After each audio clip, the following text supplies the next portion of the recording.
শীতের এই কনকনে ঠান্ডায় যদি মজাদার হাঁস রান্না খাওয়া যায় তাহলে কেমন হয় বলুন তো। কিন্তু এই হাঁস রান্না করতে কিন্তু লাগে একটু টেকনিক। যদি হাঁস রান্না মজা না হয় তাহলে কিন্তু একদমই ভালো লাগবে না। হাঁস রান্নার জন্য চাই পাকা রাঁধুনি। আর আজকে থাকছে আমার শাশুড়ি মায়ের হাতে মজাদার হাঁস রান্না। আসসালামু আলাইকুম। আমার কাছে ও দূরের সকল বন্ধুদেরকে জানাই অনেক শুভেচ্ছা। আশা করি সবাই অনেক ভালো আছেন। আর আমার ভিডিওটি দেখার সাথে সাথে প্লিজ একটি করে লাইক এবং কমেন্টস করে আমার সাথে থাকবেন। আর যারা আজকে আমার ভিডিওটি প্রথমবারের মতন দেখছেন প্লিজ আমার চ্যানেলটিকে সাবস্ক্রাইব করে রাখবেন এবং নোটিফিকেশন বাটনটি অন করে রাখবেন এবং একটি লাইক এবং কমেন্ট করে সাথে থাকবেন। চলুন শুরু করি। এই যে দেখতে পাচ্ছেন ২টা ওটসের ডিব্বা। এই ওটগুলো আমি কিনেছিলাম একটি আমার খাওয়ার জন্য আর একটি আমার শাশুড়ি মায়ের জন্য।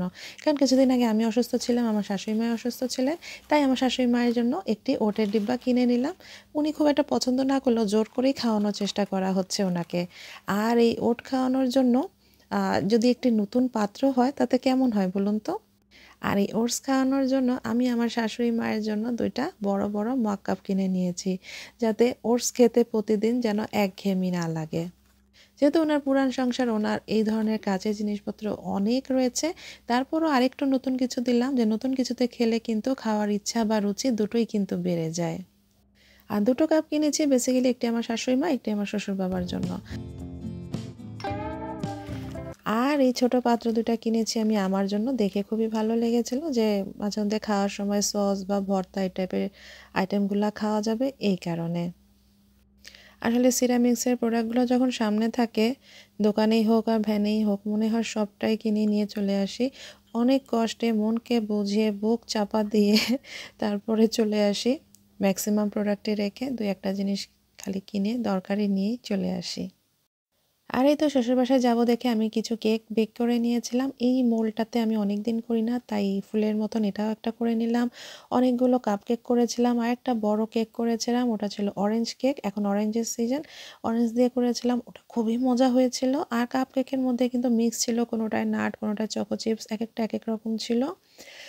আসলে এই যে এতগুলো কেক নিয়ে যাচ্ছে, এগুলো কিন্তু শুধুমাত্রই আমার শ্বশুরবাড়ি, আমার শাশুড়ি মা বা বাবা বা অন্যরা খান না। উনি আসলে ওনার নেক্সট ডোর যিনি আছেন বা উপর নিচে যারা আছেন ওনাদেরকেও দিয়ে খান, কারণ ওনার বউ নিয়ে এসছে, উনি এটা বলতে খুব গর্ববোধ করেন। তো উনি আরও এটা দিয়ে সবাইকে খাওয়ার চেষ্টা করে। দেখা যায় আমি যদি ২টাও নিই তাও উনি একটা কাউকে দিয়েই খাবেন।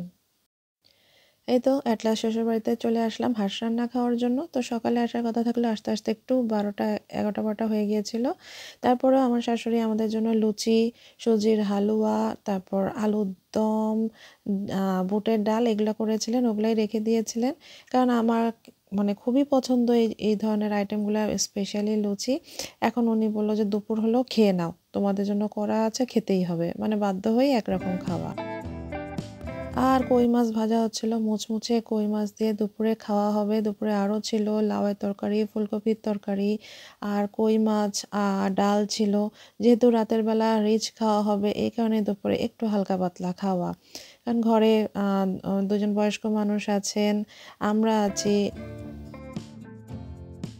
আর এটা হচ্ছে সন্ধ্যায়। আর আসলে হাঁস রান্না কিন্তু চিতই পিঠা কিংবা রুটি দিয়ে খেতেও খুবই মজা লাগে। তো পিঠা ছিল না, তো রুটি ছিল, রুটি দিয়েই আমরা যে হাঁস রান্নাটা খাওয়া শুরু করে দিয়েছিলাম সন্ধ্যার নাস্তা হিসেবে। আসলে আমি হাঁস রান্নার ভিডিও করতে পারিনি, ওই যে বললাম একটু দুপুরে যেতে দেরি হয়েছিল। আর আমার শাশুড়ি সকাল সকালই রান্না চড়িয়ে দিয়েছিলেন। হাঁস রান্না হতে বেশ খানিকটা সময় লাগে, কষানোর এক ব্যাপার থাকে। আর এই তো ডিনারের টাইম হয়ে গিয়েছিল, তখন রাত ৯টা ১০টার মতন বাজে। তো এই যে পাতের বাড়া হচ্ছিল, আমার শাশুড়ি মা হাঁস রান্নার যে আসলে খাজানা সেটা নিয়ে চলে এসেছিলেন যে আমি ভিডিও করব এই কারণে। আসলে উনি আমাকে ভিডিও বা এই প্ল্যাটফর্মটাতে আমি আছি এটা উনি খুবই সাপোর্ট দেন, যে ভিউ হচ্ছে কি হচ্ছে না কখনো মন খারাপ করি, বা তারপরে উনি বলেন যে তুমি লেগে থাকো। আসলে ইন্সপায়ারেশন পাওয়াটা খুবই ভাগ্যের ব্যাপার। ইন্সপায়ার্ড করলে খুবই ভালো লাগে। উৎসাহ পাওয়াটা খুবই জরুরি এই প্ল্যাটফর্মে, কারণ আমরা শুরুতেই কেউ সাকসেস হতে পারি না। সাকসেসফুল হওয়াটা খুবই কষ্টের ব্যাপার। তো এই প্ল্যাটফর্মে যদি কেউ কাউকে উৎসাহ দেয় তো মানে খারাপ অবস্থাতেও সেই ক্ষেত্রে সেটা খুবই ভালো লাগে। তো উনি আমাকে বলেন যে, "তুমি লেগে থাকো, হবে ফল একটা সময় হবে, দেরি হলেও হবে।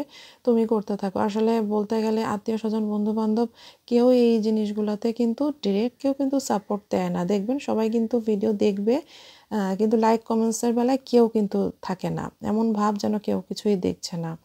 কিন্তু উনি কিন্তু আমাকে একদম ডিরেক্ট সাপোর্ট করেন। তো শাশুড়ি মা হিসেবে আমি সাপোর্টটা পাই, মানে খুবই ভালো লাগে। তো একমাত্র বলতে গেলে উৎসাহ উনি কিন্তু আমাকে সবচেয়ে বেশি দেয় এই কাজটা করতে।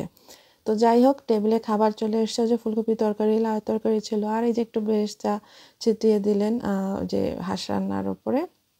হাঁসের তরকারিটা অসম্ভব মজা হয়েছিল।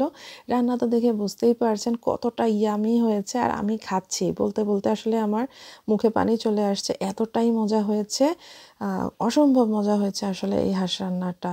তো এতক্ষণ পর্যন্ত আমার ভিডিও দেখার জন্য সবাইকে অনেক ধন্যবাদ। আমার পরবর্তী ভিডিও দেখার আমন্ত্রণ জানাচ্ছি। সবাই অনেক, অনেক ভালো থাকবেন। আর এই তো হাঁস রান্না তো আমি সবাইকে দিয়ে খেতে পারছি না, আমি একা একাই খাচ্ছি। কিন্তু অনেক মজা হয়েছে। আপনাদের সবাইকে সাথে নিয়ে খেতে পারলে আরও অনেক ভালো লাগতো। সবাইকে অনেক অনেক ধন্যবাদ।